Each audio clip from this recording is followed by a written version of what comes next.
de las monedas temprano medievales, la moneda es muy interesante porque tiene un intento muy ambicioso de incluir aún un retrato del rey, un retrato coronado del rey, todo ejecutado por medio de punzones básicos. Entonces fíjense que usaron punzones decrecientes para el contorno de la cara y crecientes más pequeñas para hacer la corona, y también con punzones de rayitas, puntitos y crecientes hicieron la leyenda Rex Vela.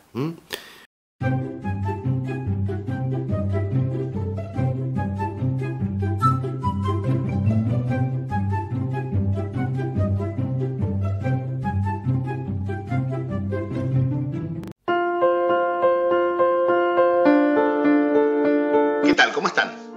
Quería decirles que en el año 1896 Hungría celebró el llamado Milenio Húngaro. En esa época, el Reino de Hungría formaba parte de la monarquía del águila bicéfala, de la monarquía austrohúngara, junto con el Imperio Austríaco. ¿Y qué era lo que se celebraba en este Milenio Húngaro? Bueno, se celebraba nada menos que la llegada de los magiares, es decir, de los húngaros, al territorio de la actual Hungría. Ese año se conmemoró de múltiples maneras en Hungría. Por ejemplo, se emitió una moneda que justamente celebra la llegada de los húngaros, liderados por el príncipe Árpád, al territorio de la actual Hungría. Se montó una exhibición impresionante en Budapest. Hubo ceremonias que involucraron a la propia figura del emperador rey, que justamente aparece en las monedas y medallas conmemorativas de la época, coronado con la corona de San Esteban. Bueno, se inauguraron un montón de monumentos, por supuesto, conmemorativos en distintos lugares clave. Se construyó un castillo que es una especie de collage de distintos edificios históricos importantes para la historia del pueblo húngaro, muchos de los cuales quedaban fuera del territorio de lo que era por entonces Hungría. Y además, fíjense, la legislatura de la ciudad de Budapest encargó al artista Festi Árpád, o Árpád Festi para nosotros, porque los húngaros siempre ponen el apellido por delante, la realización de la pintura panorámica más grande jamás realizada, que se llama justamente La llegada de los húngaros. Es la que pueden ver acá. Es una pintura tan monumental que no puede ser vista en bloque, sino que hay que ir viéndola a lo largo, y que se dice representa a no menos de 2000 personajes individuales. Ahora, ustedes se preguntarán cómo puede ser que se conmemorara la llegada de los húngaros a Hungría. Y esto es así, porque en realidad los húngaros son una isla lingüística. Los lingüistas clasifican a la lengua húngara como una de las lenguas úgricas, que sospechan relacionadas en algún punto con las lenguas urálicas, que son las lenguas que se formaron en la región de los Urales, que son estos montes que dividen Europa de Asia. Y justamente por ahí debe haber andado lo que habrá sido el Urheimat, para usar el término técnico, obviamente en alemán, como suelen ser todos estos términos, es decir, el hogar, la cuna, podríamos decir, el hogar primigenio del pueblo húngaro. Muy cerca de donde existían otros pueblos como los cumanos, y fíjense, otro pueblo que también va a terminar emigrando a Europa, que eran los famosos búlgaros del Volga, que van a emigrar a lo que actualmente es Bulgaria, un poco antes incluso que los húngaros. ¿Y cómo fue que estos magiares terminaron instalados en una región de Europa central? Bueno, porque fíjense que también lo que es la mayor parte del territorio de Hungría es como una especie de exclave de lo que son las estepas euroasiáticas, que básicamente es un sistema de planicies, podríamos decir, que corre de forma casi continua desde el Turquestán chino hasta justamente lo que se llama el Alfeld, que es la planicie húngara, que cubre las 4/5 partes del territorio de Hungría. Hungría es un país muy plano. Y obviamente que de esta manera Hungría se convierte un poco, lo que era la antigua Panonia, se convierte un poco en el punto de llegada, en la desembocadura final, básicamente, de una verdadera autopista para los pueblos nómades, pueblos de jinetes arqueros, guerreros, pastoriles, por supuesto, que van a desembocar repetidas veces en esta región. El primero notable que lo hizo fue Atila con sus hunos. Y más tarde, fines del siglo IX, van a llegar estos magiares, a los cuales podemos entender como la última oleada de la edad de las invasiones. la última oleada de la edad de las grandes migraciones de los pueblos. Justamente hacia el año 896 o probablemente 895, 7 tribus de estos magiares van a llegar a la zona de los Cárpatos, donde, según quiere la tradición, los 7 jefes de estas tribus van a sellar un pacto de sangre, Fersersodest en húngaro, es decir, cortándose los brazos y sangrando dentro de un cáliz, para proclamar la unidad indisoluble de estas 7 tribus y nombrar como su jefe supremo al príncipe Árpad, el jefe de una de ellas. Es por eso que los magiares desde entonces celebran el año 895 u 896, como más les guste, como el año en que se constituyó la nacionalidad húngara. Porque justamente en ese mismo momento, liderados por Árpad, van a penetrar, van a cruzar los Cárpatos y van a entrar en el territorio de la actual Hungría. Y no solo Hungría, sino varias regiones aledañas, como por ejemplo Eslovaquia, y también parte de la actual Rumania, etc. Allí se van a instalar, y desde allí los magiares van a conducir una brutal campaña de saqueo a lo largo de toda Europa. En el año 907, estos magiares van a destruir al ejército del duque de Baviera, luego van a derrotar en sucesivas batallas 3 ejércitos imperiales francos, y luego de lo cual básicamente van a tener vía libre para recorrer toda Europa quemando, incendiando, violando, saqueando. Y esto va a ser no solamente la actual Alemania, Austria, Suiza, sino también Italia, Francia e incluso llegando a hacer correrías por la España musulmana. Sin embargo, ya lo saben, porque lo vimos varias veces en el seminario, en el año 955 los magiares van a ser finalmente detenidos y derrotados, concretamente, por Otón el Grande, el futuro Otón I, el primer sacro romano emperador, en la batalla de Lechfeld. Luego de lo cual, los magiares van a entrar en un periodo de consolidación. Se van a asentar en los territorios firmemente conquistados y van a entrar, como les digo, en un proceso de consolidación liderados por el príncipe o duque, como más les guste, Geza, que era, si mal no recuerdo, el bisnieto de Árpad. Pero va a ser el hijo y sucesor de Geza, Vaik, quien en la Navidad del año 1000 va a ser bautizado con el nombre de István, es decir, Esteban, y va a ser coronado como el primer rey de Hungría. Justamente, la corona de Hungría es conocida como la corona de San István, de San Esteban. Va a ser también, como les digo, el santo nacional de Hungría. También San Esteban va a ser el fundador de la dinastía Árpad, que va a gobernar a los húngaros durante los próximos 300 años, concretamente 301 años, hasta el año 1301. Durante mucho tiempo, los húngaros van a ser muy dados a las guerras civiles, a las guerras sucesorias. Y así va a ser a la muerte de San Esteban, que va a haber varios conflictos dinásticos, pero el reino se va a terminar consolidando bajo otro rey santo, otro rey que va a ser canonizado, San Ladislao, otro de los reyes y santos patronos de Hungría, San László I, que va a reinar de 1077 a 1095. Y este San Ladislao va a extender además la soberanía del reino de Hungría sobre un reino vecino, que era el reino de Croacia y Dalmacia.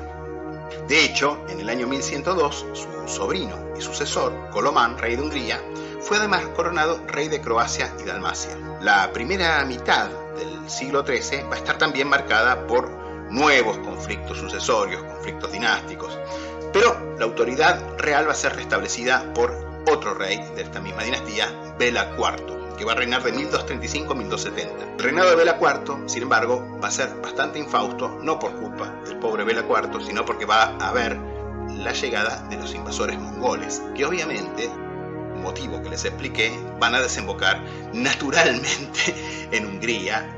Venían de conquistar justamente toda la zona de los principados rusos y de Kiev, etc. Hungría va a sobrevivir a esta gran invasión, pero va a salir muy maltrecha, por cierto. El último rey de la dinastía Árpad, Andrés III, va a morir en enero de 1301 y aunque va a ser sucedido brevemente por Wenceslao III de Bohemia, creo que esto lo mencionamos en la clase anterior, hacía tiempo que Carlos Roberto de Anjou, que en verdad era un tataranieto de Bela IV, se consideraba como el legítimo heredero. y aunque fue proclamado rey en 1301, su coronación fue anulada. Ahora sí, en el año 1306 ya va a ser proclamado rey con el apoyo del Papa, que básicamente era un aliado incondicional de los angevinos. Antes que nada, digamos que existe bastante controversia con lo que son las primeras acuñaciones del Reino de Hungría. En principio, ya desde la época de Huszár, se atribuyen las primeras monedas húngaras al reinado de San Esteban. Ahora bien, existen dos tipos tempranos, dos tipos de denar o denarios tempranos, que son bastante diferentes a los tipos más abundantes atribuidos con certeza al reinado de San Esteban, que son, primero, un tipo conocido como Lancia Regis, por la inscripción que tienen en anverso estas monedas, o sea, lanza del rey, que son mucho más grandes y que son anónimos además, porque en reverso tienen la inscripción que va a aparecer normalmente en el reverso de los denars, de los primeros denars del Reino de Hungría, de San Esteban y sus sucesores inmediatos, que es Regia Civitas, ciudad real. Este primer tipo, algunos numismáticos húngaros han tratado de atribuirlo al reinado del padre de San Esteban, es decir, del gran príncipe Géza, en torno al año 970. El otro tipo, que es una moneda que realmente parece una imitación de una moneda carolingia, tiene leyendas muy corruptas que remiten al nombre de San Esteban. La existencia de estos dos tipos, mucho más grandes, mucho más pesados, etc., y de estilo más temprano, llevó a pensar que los denars relativamente abundantes que se atribuyen a San Esteban y que tienen la tipología que ya vamos a discutir, serían en realidad óbolos, es decir, medios denar. La realidad es que estas monedas que les digo, de San Esteban, el tipo más abundante, tienen una variabilidad de peso enorme. Puede empezar desde un poquito más de 1 gramo hasta un poquitito menos de medio gramo. Sin embargo, no hay una concentración en los pesos, es decir, que no pesan mayormente 1 gramo o mayormente medio gramo, sino que pueden pesar un poquito más de 1 gramo, 0,92, 0,90, 0,88, 0,82, 0,78, 0,75, 0,65, 0,60, 0,55 y así hasta 0,48, por ejemplo. Cosas así, con lo cual, evidentemente, estamos ante una única moneda, una única unidad monetaria, evidentemente un denar, que fue cayendo de peso gradualmente, o bien que era acuñado un peso bastante random, digamos. Bueno, yo no tengo ningún denar de San Esteban, pero voy a pasar a describirlo y después vamos a ver el de la colección de mi amigo Andrei, del canal Andrei BK, el cual gentilmente se dio imágenes de algunas monedas de su colección y les pido que lo visiten y se suscriban. En principio, ya les dije, en el anverso van a tener la titulatura de San Esteban, Stephanus Rex, escrita de distintas maneras, en torno a una cruz cantonada de 4 triángulos. Y en el reverso van a tener una tipología exactamente idéntica, pero con la leyenda Regia Civitas. Bien, esta tipología original del reinado de San Esteban se va a perpetuar en los reinados inmediatamente posteriores a San Esteban.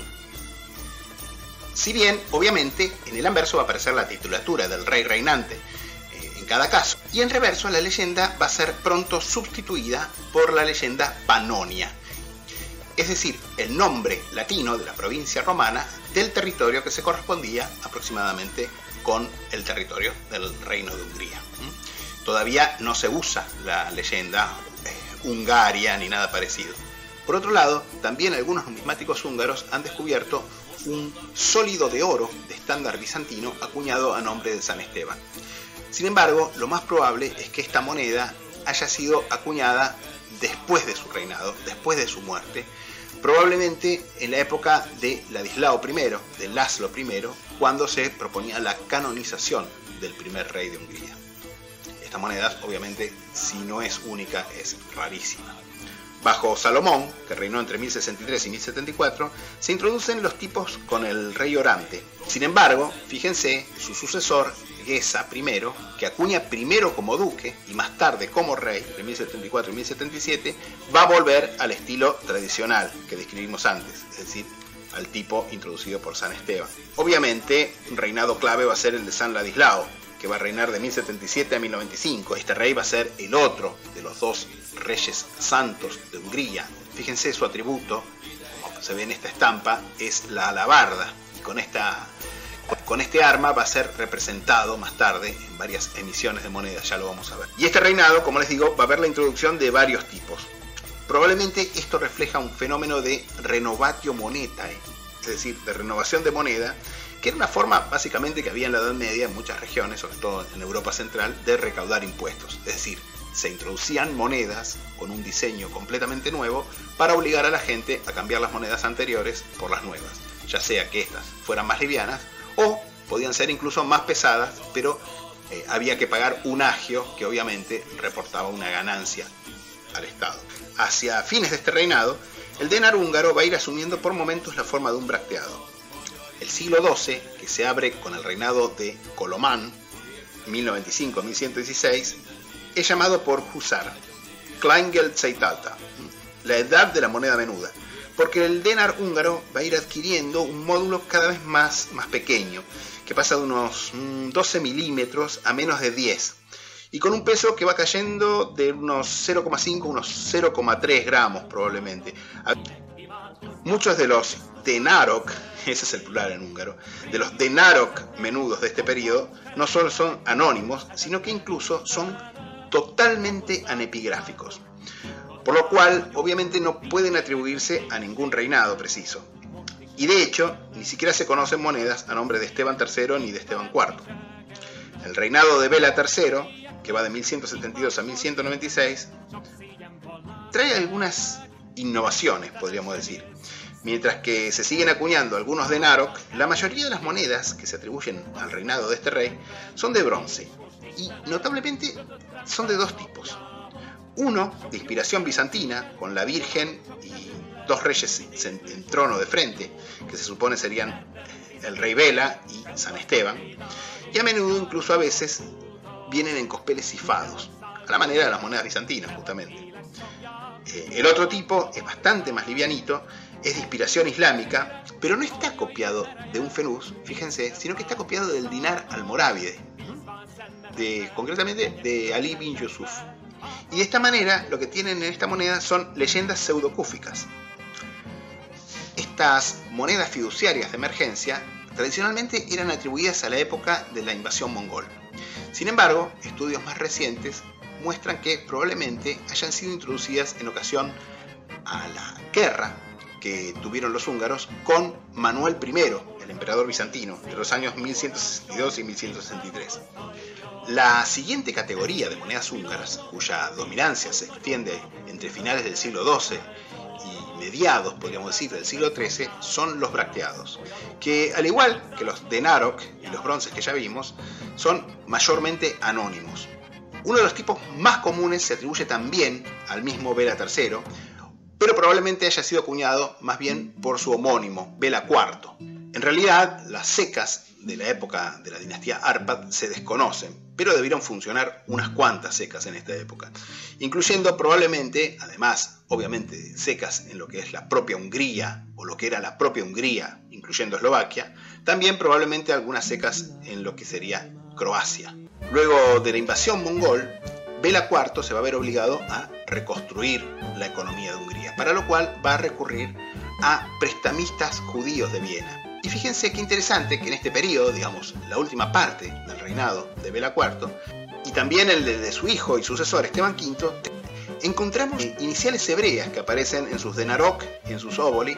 Estas iniciales hebreas han dado a pensar que el rey Bela IV y sus sucesores, incluyendo el primer rey angevino que vamos a ver, otorgaron a maestros monederos judíos las concesiones de varias secas en el reino. También en esta época, de Bela IV y sobre todo de Esteban V, se acuñaron en Zagreb los llamados Banovic o Banski denarok, con un peso de aproximadamente 1 gramo, es decir, un poco más pesado de lo que era el denar húngaro en esta época, y que vienen, como les digo, mayormente a nombre de Esteban V. Pero estas acuñaciones se hicieron en realidad bajo la autoridad de Joachim Pektari, que era el ban, es decir, el príncipe vasallo de Eslavonia. En Hungría propio, el denar y el óbol se van a seguir acuñando en buen metal y en buen estilo hasta el fin de la dinastía y comienzos de la siguiente.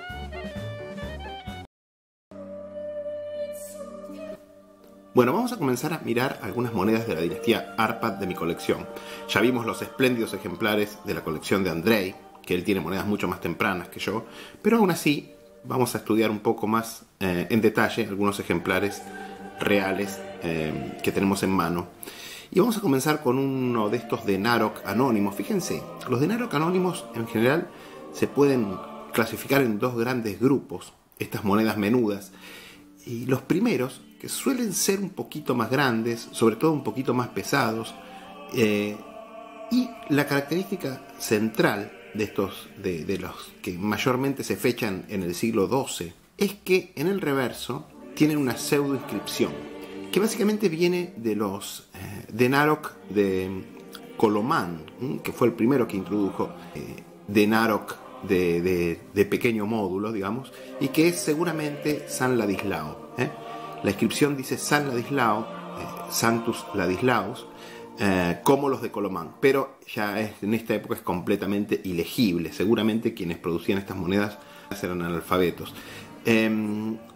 Otra característica general de estos denarok anónimos es que el cuño de anverso suele estar hecho de una forma mucho más cuidada, generalmente con punzones, con cuños grabados con punzones, y el reverso suele estar grabado a mano en el cuño. Y el cuño de reverso suele ser mucho más pequeño que el cuño de anverso.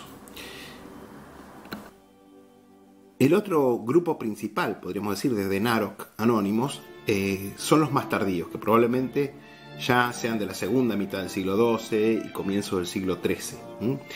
Y fíjense que son un poco más livianos, suelen ser mucho más delgados en todo caso, no tanto su diámetro es menor, sino su peso es menor, y por lo tanto los copeles son más delgados. Suelen ser muy cuidados en cuanto a lo que hace al estilo, podríamos decir, y fíjense que ya no tienen ningún tipo de intento de pseudoinscripción ni nada, simplemente tienen un tipo sencillo, pero fíjense que el cuño de reverso sigue siendo mucho menor que el de anverso, y mucho menor que el diámetro de la moneda, generalmente. Y pasamos a una moneda muy muy interesante. Este es un denar de Bela II, que reinó de 1131 a 1141. Y esta es una moneda que yo siempre muestro en el seminario inicial cuando hablo de las técnicas de producción de cuños y de acuñación. Porque fíjense que uno de los adelantos que va a traer la Edad Media en toda Europa va a ser el uso de punzones para hacer los cuños. Claro, los punzones primitivos son muy sencillos, por eso la mayoría de las monedas temprano medievales tienen diseños muy sencillos, que es lo que se podía grabar de forma más o menos prolija con punzones simples como rayas, puntos y crecientes sobre todo, ¿no? Entonces por eso tenemos generalmente cruces, tenemos generalmente crecientes, puntitos, monogramas, etcétera, ¿no? Que es lo que se podía grabar con los punzones.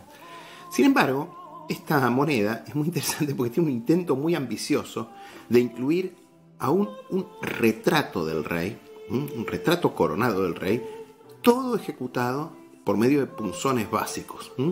Entonces fíjense que usaron punzones decrecientes para hacer el contorno de la cara, y crecientes más pequeñas para hacer la corona, y también con punzones de rayitas, puntitos y crecientes hicieron la leyenda Rex Bela. Bueno, interesantísimo, ¿no? Porque fíjense cómo contrasta este anverso, que dentro de todo, a pesar de lo ambicioso y de los pocos medios que tenían para hacerlo, es bastante prolijo, bastante cuidado. El reverso, en cambio, todavía, fíjense, está grabado a mano en el cuño, y todavía pretende tener probablemente una pseudo leyenda, podríamos decir, referente seguramente a San Laszlo, a San Sanctus Ladislaus. Del reinado de Bela III, 1172 a 1196, tenemos esta serie de bronces muy interesantes, que seguramente son monedas fiduciarias. Ciertamente deben haber sido emitidas estas monedas todas juntas, porque no hay mucha variación estilística, ni de peso, ni de nada. Con lo cual, todo apunta a una emisión descomunal, gigantesca, porque estas monedas son muy comunes, y que se realizó en un breve periodo de tiempo. Y ya saben que consta de dos denominaciones, entre comillas, podríamos decir, o dos tipos, o dos especies de monedas. Una de estilo bizantino y la otra de estilo islámico. Esta es la moneda de estilo bizantino. Estas monedas son de bronce, son cifadas, es decir, tienen son cóncavas, quiero decir, ¿no? En el estilo de las monedas bizantinas de la época. Y en el anverso tenemos a Santa María, la madre de Jesús. La Virgen María dice Sancta María y está María entronizada con un cetro y con el niño en brazos. Bueno, recuerden que el reino de Hungría tradicionalmente, ceremonialmente, estaba consagrado a la Virgen María.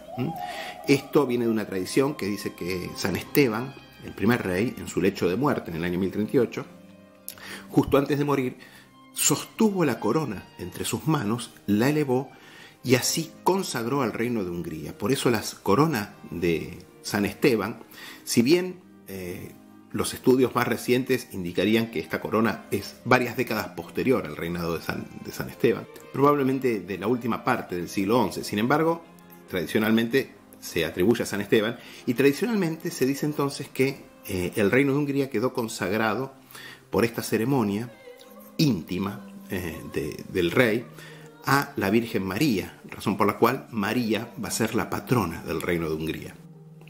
Y en el reverso tenemos dos reyes sentados con la titulatura Bela Rex, que en este caso claramente haría de referencia a Bela III, y estos reyes podrían ser justamente Bela III y San Esteban, o Bela III y San Ladislao. No podemos saberlo porque básicamente no está aclarado. El estilo en general es bueno, es muy idiosincrático, es muy diferente al de las monedas bizantinas. Y pasemos a la otra moneda. Y la otra moneda, a muchos de los seguidores españoles de este canal sin duda les recordará algo, que es claramente al maravedí, al dinar almorávide, concretamente a las acuñaciones de Ali bin Yusuf, el emir almorávide. Pero claramente esta moneda no es un dinar, es una moneda de bronce, aunque miren qué linda pátina que tiene, verde esmeralda, y están prácticamente sin circular. Si bien estas monedas son muy comúnmente encontradas sin circular, seguramente quedaron desvalorizadas después de haber sido emitidas, se emitieron todas juntas muy rápidamente y quedaron desvalorizadas. Seguramente debe haber muchas variantes en esto porque lo que ven acá no son verdaderas inscripciones arábigas. Quienes podemos leer las monedas en árabe no podemos leer esto porque nadie lo puede leer porque acá no dice nada. Básicamente es lo que se denomina una inscripción pseudocúfica, que es una inscripción hecha por alguien que intenta imitar el árabe sin saber árabe. Y bueno, básicamente acá tienen el reverso. Fíjense como una característica general de la moneda húngara, sobre todo del siglo XII, es que el cuño de reverso suele ser mucho más pequeño que el de anverso, con lo cual siempre sobra parte de cospel. Tienen un reborde amplio en el reverso de las monedas húngaras de esta época. Pasamos a la época del bracteado, y hay muchos tipos de bracteado que se atribuyen alternativamente a Bela III y a Bela IV. En mi opinión, estas monedas son mayormente atribuibles a Bela IV. Concretamente, las hay con inscripciones, Bela Rex, como en este caso, y más comunes sin ningún tipo de inscripciones, que suelen ser además a veces bastante más crudas, son más comunes. Un tipo muy parecido a este, que también tiene la cabeza del rey, pero no tiene ninguna inscripción. Esa moneda es muy común y existen varios estilos, un poco mejor, un poco peor. Pero bueno, esta no es tan extremadamente común y es muy interesante. Básicamente tienen simplemente la cabeza, que entendemos que es la del rey, en un círculo, y en el reverso es incuso, por supuesto, porque es un bracteado. Los bracteados húngaros son pequeños generalmente, son mucho más pequeños que los bracteados alemanes de la misma época, etc. Y no suelen ser tan destacados en su estilo, digamos. El siglo XIII es monetariamente muy complejo en Hungría, porque tenemos distintos tipos de monedas. Tenemos denarok menudos, tenemos bracteados, tenemos, sobre todo en algunas secas en Croacia, en alguna seca incierta en Croacia, en Dalmacia, imitaciones del Fénix de Freisach, que era la seca minera de los arzobispos de Salzburgo en Carintia, un esclave, podríamos decir, del arzobispado de Salzburgo. Y probablemente también en alguna seca, lo que sería la zona esta de Croacia, Eslovenia, toda esta parte, tenemos acuñaciones que se suponen son hechas bajo la autoridad directa o indirecta de los reyes de Hungría en el estilo del penique vienés, que el del Wiener Pfennig. Todas estas monedas las estudiamos en el seminario en la parte que nos dedicamos a los estados alemanes, en la zona de Austria concretamente. Y fíjense, acá tienen una moneda muy muy rara. Esta moneda es un Wiener Pfennig húngaro, podríamos decir, que se fecha en torno al siglo XIII, probablemente hacia la última parte del siglo XIII, probablemente la época del reinado de Bela IV o algunos de sus sucesores inmediatos. Esta moneda es más pesada que un denar húngaro, pesa 0,80 gramos y concretamente este tipo es inédito. Este ejemplar proviene de un tesoro, el tesoro Mihály Halva, del cual no tengo muchos datos, pero sí les puedo decir que claramente es otro de los ejemplos de inusuales monedas húngaras del siglo XII. Como todo penique vienés tiene algún débil, podríamos decir, reverso. En verdad, técnicamente, esto sería el anverso, pero bueno, generalmente como... Y lo que muestra es el quadratum supercusum, que básicamente muestra los 4 golpes que se dio al cospel para hacerlo redondo, con lo cual tiene lo que se llama este quadratum supercusum, lo que los numismáticos llaman quadratum supercusum, que es como un cuadrado elevado en el centro, lo cual básicamente vuelve muy desparejo este lado del cospel y resulta todavía más confusa la acuñación. Es difícil saber qué tenía como diseño esta moneda en esta faz. Hablamos de las monedas muy interesantes de Bela IV con letras hebreas y fíjense, acá tienen un denar de Bela IV que como tipo central de anverso tiene la letra hebrea Cheit. Bueno, a veces se la rota y se leen otras letras, pero yo la leo así y para mí esta es la letra Cheit, que probablemente es la marca de algún monedero judío, tal como comentábamos, ¿no? En el reverso, fíjense, tiene un diseño sencillo, un castillo sobre una creciente entre 2 lises, y no tiene más inscripción, pero se supone que estas monedas son de Bela IV. Y acá tienen un óbolo de la misma época, también anónimo. Esta moneda es increíblemente pequeña, 8 milímetros, y pesa 0,22 gramos. No sé si llegan a verlo, pero en el anverso tiene una pantera, creo que pueden llegar a ver la cola.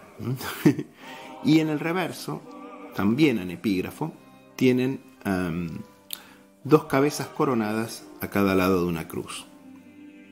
Esto recuerda un poco el tipo de los Banski denar acuñados en Zagreb, en Eslavonia, por los virreyes de los reyes de Hungría en esa región.